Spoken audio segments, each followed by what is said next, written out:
ኮታዴ ሰላም አልባው መካከለኛው ምስራቅ ዓለምን በተለያየ አቅጣጫ የሚያሰልፍና የኃይል አሰላለፍን በጎራ የሚከፍል አዲስ ጦርነትን ጀምሯል።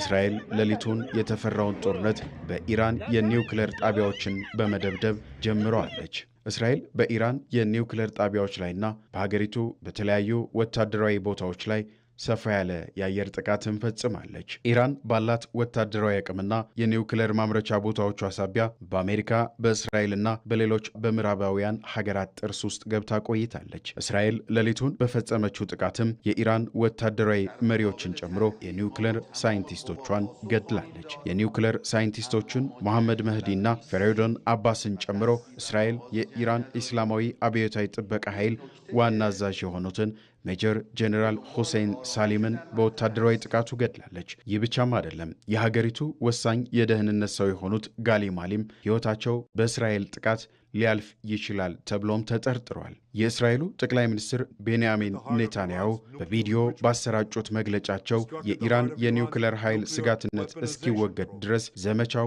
የፈጀውን ቀናት ይፍጅ እንቀጥለዋለን ብለዋል። ይህ ደግሞ ከዚህ ቀደም ኢራንና አሜሪካ በ5 ዙሮች ባደረጉት የኒውክሌር ውይይታቸው ላይ የአሜሪካው ፕሬዚዳንት ዶናልድ ትራምፕ ሲያነሱት የነበረው ጉዳይ ነው። አሜሪካ ምንም እንኳን በዚህ ጉዳይ ላይ እጅ የለበትም ብትልም ኔታንያሁ ያነሱት ሐሳብ ከትራምፕ ጋር መግጠሙ አሜሪካ በእስራኤል በኩል ጥቃቱን እየፈጸመች ሊሆን ይችላል እየተባለም በተንታኞች እየተገለጸ ይገኛል። የኢራን መገናኛ ብዙሃን እንደዘገቡት ኢራን በእስራኤል የተፈጸመባትን መብረቃዊ ጥቃት ተከትሎ በእስራኤል ላይ ጦርነትን አውጃለች ነው ያለው። ከፍተኛ የበቀል እርምጃዎችንም ሀገሪቱ እንደምትወስድን የተገለጸው። የሌሊቱ የእስራኤልን ጥቃት ተከትሎ በርካታ የመገናኛ ብዙሃን ኢራን የምትሰጠው ምላሽ የከበደ ሊሆን እንደሚችል ይጠበቃል እያሉም ይገኛሉ። እስራኤል አስቀድሜ ከመጠቃቴ በፊት መጠነ ሰፊ ጥቃቶችን ጀምሬያለሁም ብላለች በጠቅላይ ሚኒስትር ቤንያሚን ኔታንያሁ በኩል። ይህ የእስራኤል ዘመቻ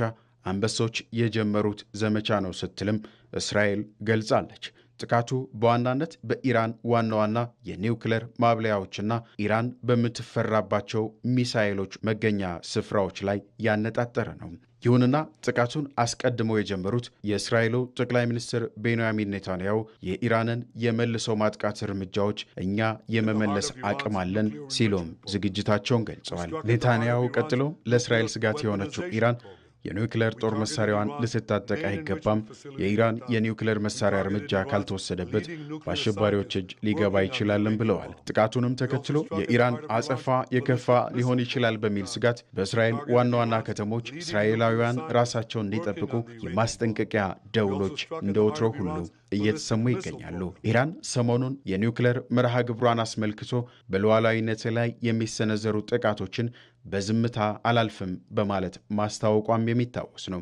ይህንንም ተከትሎ የኢራን ምላሽ የከበደ ሊሆን ይችላል። በሰዓታት ውስጥ ሊሰጡ ይችላሉ ተብለው የሚጠበቁት የኢራን ምላሾችም የሚጠበቁ ናቸው። በሩሲያ፣ በዩክሬን፣ በጋዛና በእስራኤልና በሂዝቦላህ በእስራኤልና በየመኑ ሐውቲ መካከል የነበሩ ውጥረቶች ተጨምረው ዓለም ሌላ ትኩሳትን በኢራንና በእስራኤል እንዲሁም በደጋፊዎቻቸው መካከል ዓለም ሌላ እሳት ተጭሮባታል።